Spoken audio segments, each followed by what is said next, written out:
అనకాపల్లి జిల్లా దేవరపల్లి మండలం రాయవాడ జలాశయంలో నాటుపడవ బోల్తపడిన సంఘటన చోటు చేసుకుంది.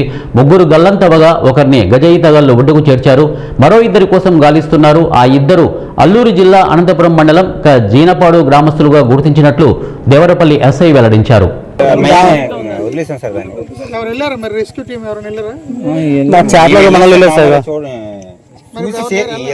వాళ్ళ చిక్కొట్టి తీసాం సార్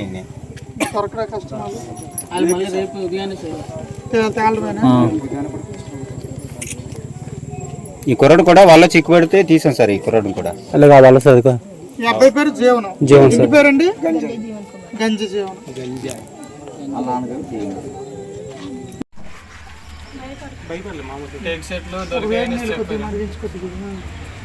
దొరికాయని చెప్పారు. రాత్రంలో వెళ్ళి వద్దాం అన్నారు. నేను రావడానికి తీసుకొని వెళ్ళాను. అలాగనే అక్కడ రేవాడు వెళ్ళాను. రేవాడు వెళ్ళి బోట్ నుంచి ఇక్కడ నుంచి బోట్ నుంచి వెళ్ళాం. బోట్ నుంచి వెళ్ళేసి అటు నుంచి వచ్చేసాం. మొత్తం అటు నుంచి వద్దాం అనుకునేసరికి ఇద్దరు కుర్రోళ్ళు బ్రిడ్జి నుంచి వచ్చారు. ఊరి నుంచి వచ్చి ఆలుకొని వచ్చారు. రావద్దు రాస్తే ఎక్కారు. వాళ్ళు ఎంతలోనే మేము బోట్ నుంచి వచ్చారు.